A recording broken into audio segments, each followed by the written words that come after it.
Bom dia, boa tarde, boa noite, vestibulando, que de alguma forma caiu nesse vídeo. Onde você está?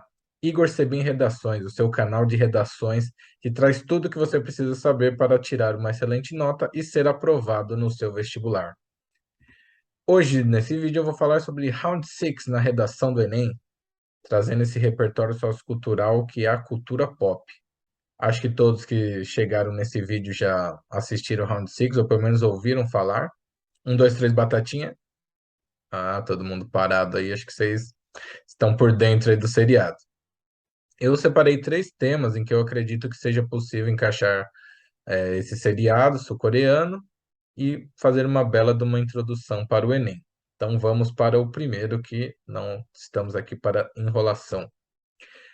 Tema: endividamento dos brasileiros.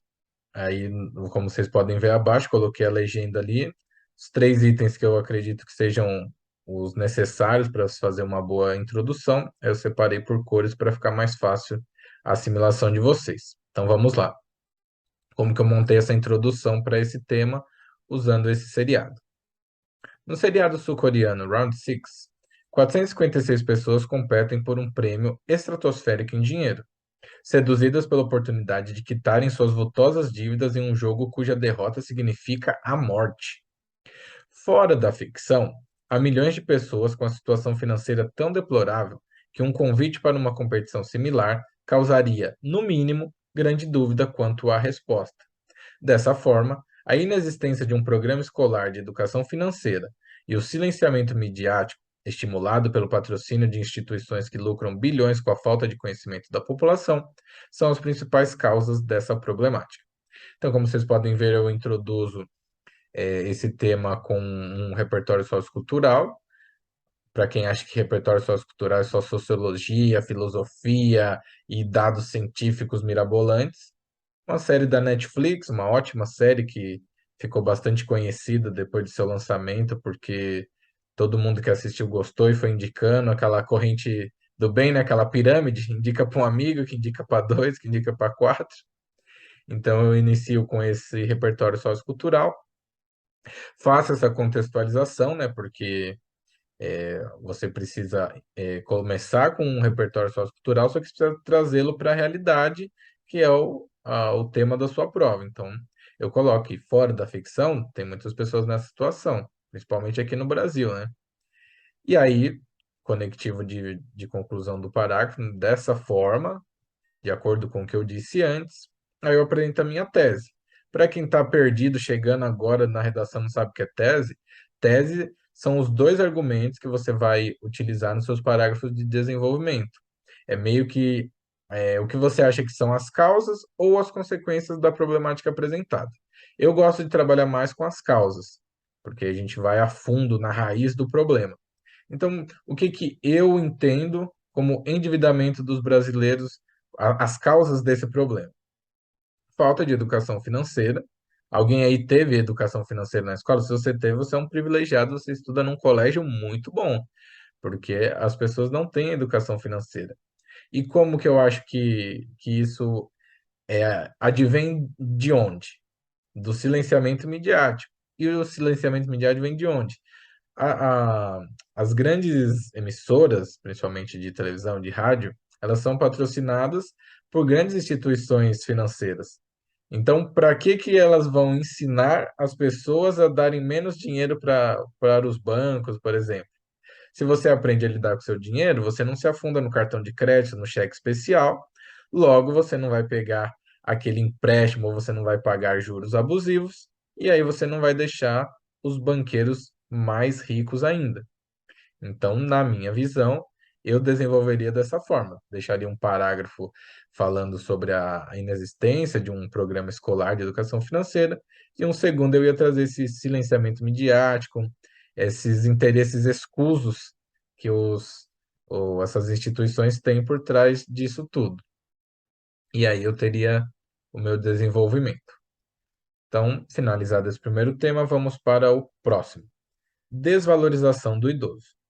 Na série sul-coreana, Round Six, não sei porque eu falo Round Six, né? Porque a série é sul-coreana, o nome é Round Six, e eu male male falo português, né, gente? Então, que nem esse nome aí, Yunnan.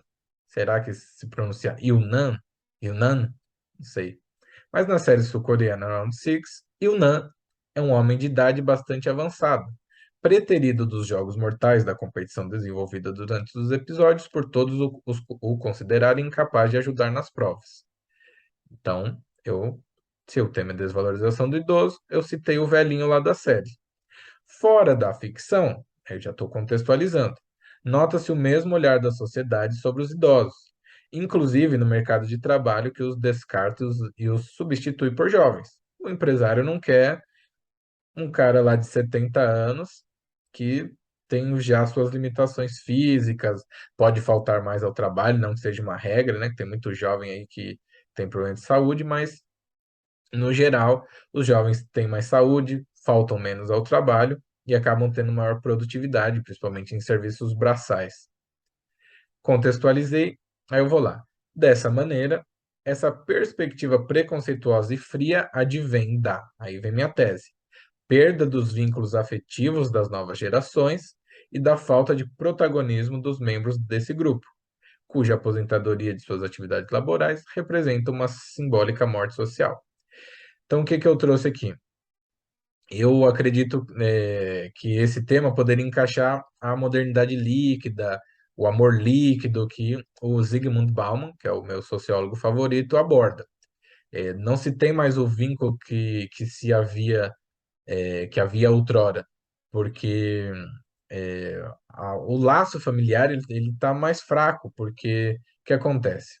Os jovens hoje têm mil e uma plataformas diferentes, tem milhares de amigos nas redes sociais, então ninguém mais tem tempo pro vô, muitos já não têm tempo nem pro pai e pra mãe direito, principalmente os adolescentes, né? Nada contra, mas tem que dar o tempinho pro pai e pra mãe, né? Foram eles que nos colocaram nesse mundo e cuidaram para que a gente pudesse estar aqui.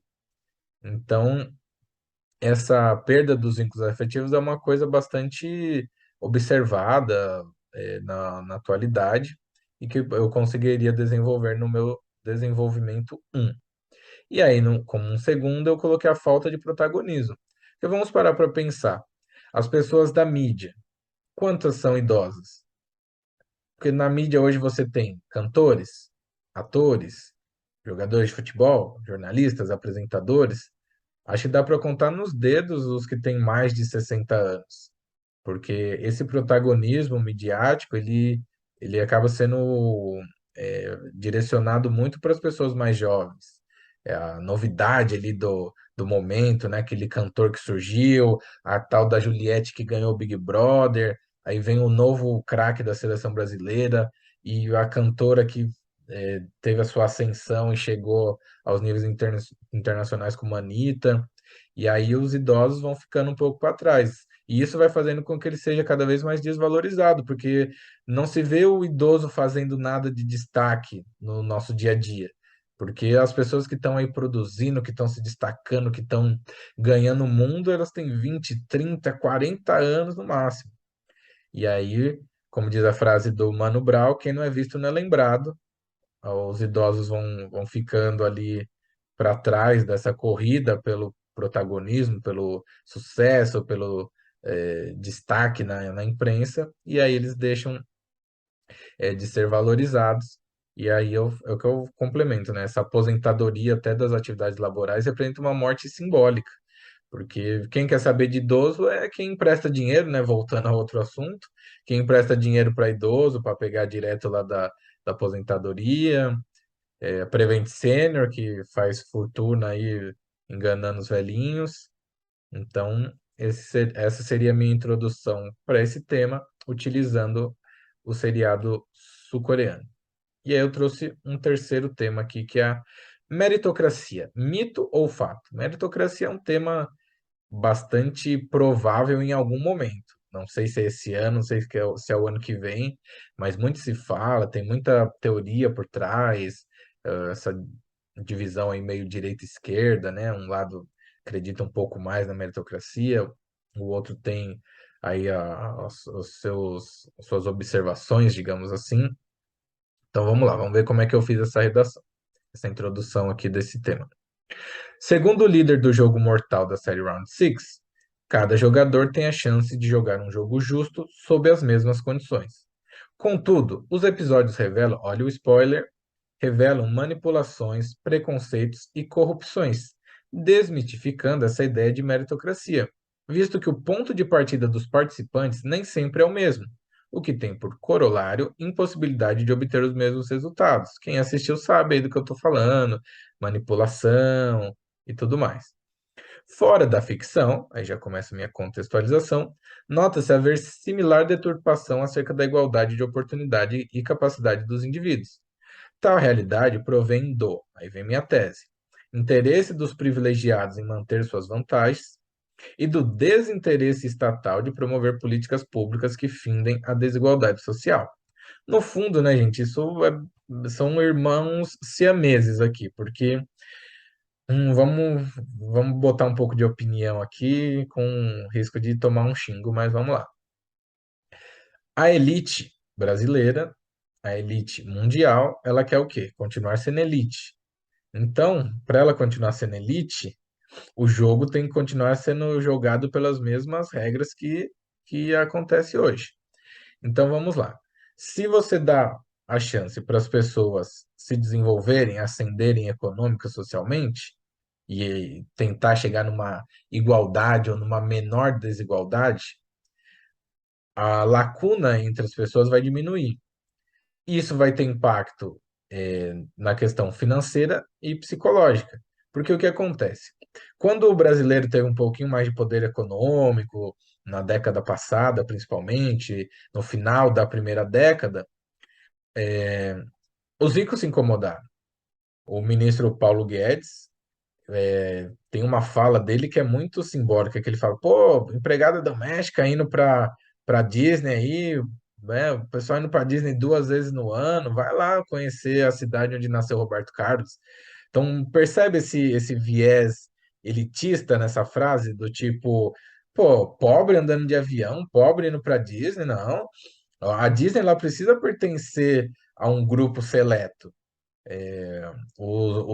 A família dos donos de grandes corporações, a família dos jogadores de futebol, né, de quem vive aí de renda, os herdeiros do ramo imobiliário, essas pessoas que têm direito aí para a Disney. Como assim o pobrão vai lá, paga uma viagem em 12 meses e vai lá e vai para a Disney? Não, ele não pertence àquele local.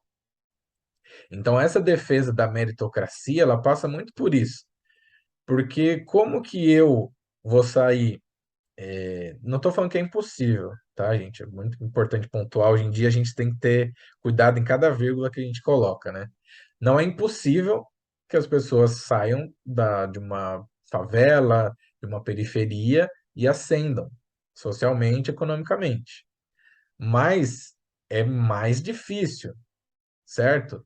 Porque você tem que partir, às vezes, de um lar desestruturado, ser filho de mãe solteira, estudar numa escola que não tem todas as aulas, que você tem aulas vagas direto, que você não tem professores de todas as disciplinas, que sexta-feira ninguém entra na escola.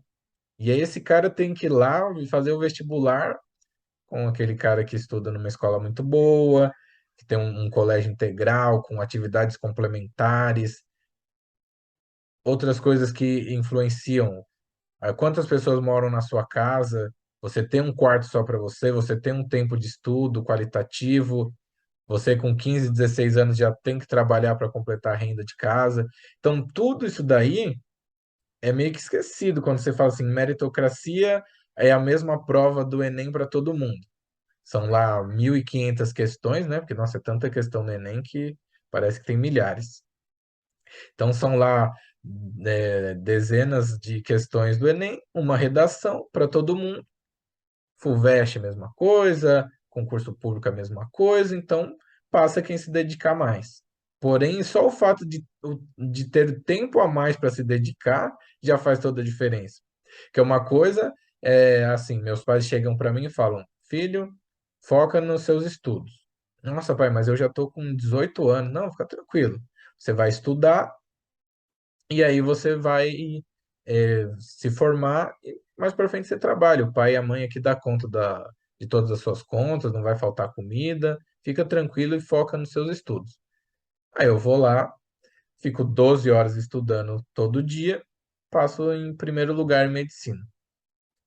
Aí eu tô competindo com o Joãozinho, que também sonha em ser médico. Só que o Joãozinho, quando ele tinha 15 anos, a mãe dele falou: Ó, filho, você sabe que a condição aqui é um pouco mais complicada, eu sou sozinho aqui para cuidar de você e dos seus irmãos, eu precisaria que você pudesse ajudar aqui. Não, mãe, tudo bem, Joãozinho vai trabalhar.